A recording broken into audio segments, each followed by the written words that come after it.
Good morning, everybody. My name is Xander Richards. I'm a political reporter with The National, and I'm here with Judith Duffy. She's our chief political reporter. How are you doing, Judith?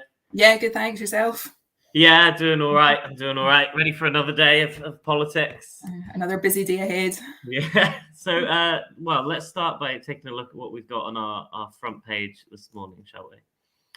So yeah, here it is. So yeah, the big story from yesterday is the date that's been set for the announcement next week, where Nicola Sturgeon is due to announce the Scottish Government's plans to hold a second independence referendum with, well, or without being the key here, the approval of Westminster without a Section 30 order. What do you think about this, Judith? Yeah, well, I think it'll be really interesting to see what she sets out, and at last we'll find out. I think there's been so much speculation about it, and so so much talk of what might or might not happen. It'll be really interesting to see what exactly the route will be. But you can't help thinking. They're bound to have top minds in this, and obviously be reading all the other legal experts as well. So even though people are saying, oh well, it's no way it'll be a way forward or legal, then you're thinking they must have something which they are pretty confident will be a way forward to a referendum. So, what that is, there's, obviously various speculation about what that is, but it'll be really interesting to see what they come up with and their reaction to it as well. So, so that'll be one to look forward to before Parliament goes into recess.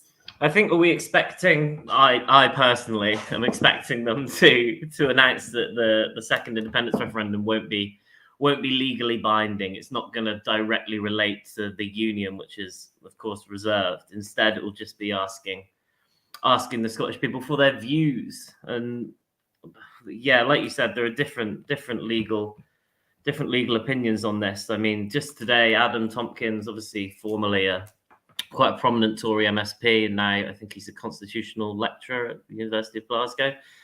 He said that he believes such a referendum, one that specifically doesn't interfere with the union, but just asks the people their views, would be lawful, which is obviously contrasting to the arguments that were made in a blog post on the Constitution Unit from UCL, the University College London, from David Torrance just the other day. He argued, he said that various cases would mean that even such an independence referendum would be illegal. So opinion is really split down the middle on this.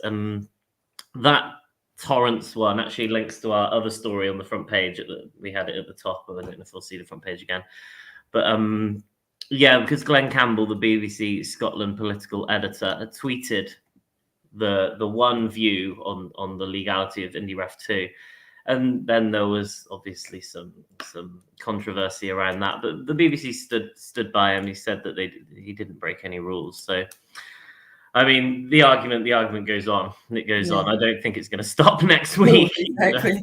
And I think it will be interesting as well to see whether they actually do ask for a Section 30 order or whether they just skip that altogether. There was no kind of explicit, when she kind of launched the independence campaign, there was no explicit, yes, we're going to ask for a Section 30 order. She was just basically saying Boris Johnson knows their stance and knows that that's what they want. They want that for a referendum, basically. So it'll be interesting to see whether there is any explicit, yes, we're going to ask for this, or whether they just go for a way to get a referendum without asking that. So yeah, definitely interesting times in that. So we'll wait and see what happens next Tuesday.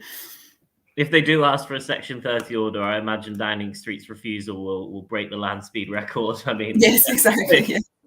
So yeah, anyway, there's a ask a question when you know the answer. So yeah, there's a lot more on the agenda than just the independence referendum, though. Obviously, the train strikes are still having an impact, even though they're not technically being held today. Have you been following that story closely? Yeah, well, absolutely, because I normally take the train into work, so I've been affected. But it's interesting, there's obviously quite a kind of move to try and kind of demonise the striking rail workers. There's plenty of stories kicking about how they're asking for stupid amounts of money, and their working conditions are so cushy at the moment.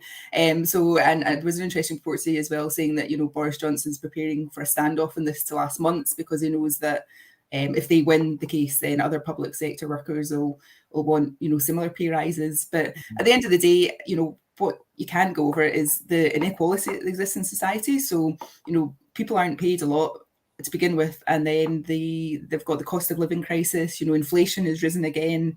The figures were out today, and you contrast that with things like reports that the Tories are seeking to cut the limits on bankers' bonuses, and then there was obviously the report about the lavish Tory fundraiser that was held at the V&A, I think it was at the weekend, which the Star Auction prize was a dinner with Boris Johnson, Theresa May and David Cameron, which went for £120,000, and shooting weekends that are being, snapped up for £30,000. So, I mean, it's such a different world in which they're living in. And, really, at the end of the day, the workers are striking for better paying conditions, and who can really blame them in that, especially with, with the soaring costs which everybody's facing at the moment. It's really kind of showing the kind of inequalities which exist in society at the moment. So I think that's a kind of interesting one. Yeah. Have you been affected by the rail strikes? Are you okay?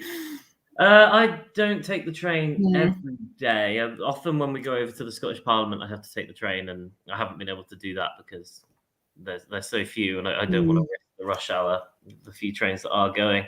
But no, I normally cycle to work, so it hasn't been so bad for me. But I mean, a little bit of disruption. When I was out on the streets of Glasgow yesterday, just trying to get the public's views. I mean, I was actually quite struck by the YouGov poll. I mean, it found that Scotland was the the place where people were most likely, out of the areas and parts of the UK that they split the polling into. People in Scotland were most likely to strongly support the strikes. They were most likely to tend to support the strikes, and they were least likely to strongly oppose the strikes. So it seems in Scotland there is a stronger support for the trade union action than elsewhere in the UK.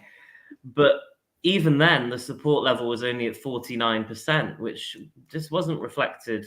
I know, obviously, you can't compare an actual poll being run with my kind of more anecdotal evidence. But I spoke to a good 30 odd people on the streets of Glasgow yesterday, and I really only heard negative words about the strikes from one or two. And the other people that acknowledged the inconvenience still said they supported the action. So I'm wondering where all these people that don't support the strikes are, to be honest. Yeah, maybe not Glasgow, maybe they're elsewhere in the country. Yeah, so. Maybe on Red Clydeside. Yeah, but it's interesting as well because, there's this idea that it's all the, it's the well-paid train drivers, but there was someone I heard on the radio this morning was talking about, a kind of cleaner who was, out in strike, and he saying that he really didn't want to be out in strike, but he didn't even get holiday pay. So his conditions, he's obviously not brilliantly paid maybe, and his conditions aren't great. So, I think that's what tends to be forgotten, and, the headlines about, the greedy workers demanding wage rises and things. So it's it's definitely a kind of issue as well that I think will rumble on for quite a while. Yeah, that's obviously the ScotRail was facing industrial action from the ASLEF union in the very, very recent past. And while the headline figures were the 5% pay rise, when you actually got into the meat of the deal, there were a lot more benefits from workers. So yeah, you're right. Not just about the pay, absolutely. Yeah. Definitely. But on that point, there's obviously the stats out today which show that inflation's gone up again, so it's still at a 40-year high. So yeah, I mean, things aren't getting any better, and when this will end, I'm not quite sure what will act to bring inflation down. But buried within that as well, some really interesting statistics. I think there was I think petrol's gone up by about a third, I think, over the course of a year. So I mean, it's huge price rises, and everyone can see what's happening. You kind of feel it in everybody's pockets. So another kind of worrying time in terms of the cost of living pressures which are going on.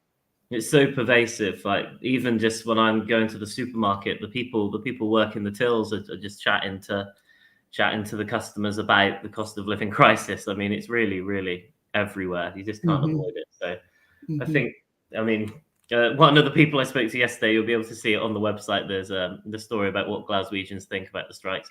He said that the way that the UK was going, we're all going to end up taking industrial action. I can certainly see where he's coming from on that front.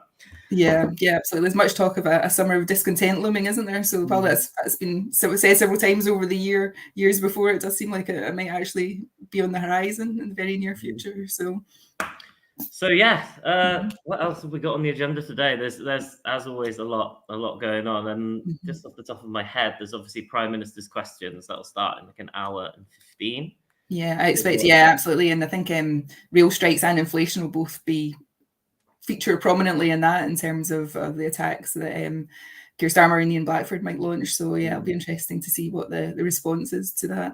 I think we're expecting Ian Blackford to both be on the attack and the defence at this PMQs. I think we'd be surprised if Boris Johnson weren't to bring up the Patrick Grady affair, which has obviously led to calls from the opposition parties for Ian Blackford to step down.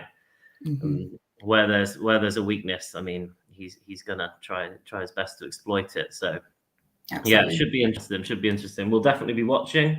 We'll be keeping you updated with stories, with video clips on our social media. Just stay tuned on the Nationals.Scot for the politics news. But yeah, we best get back to work.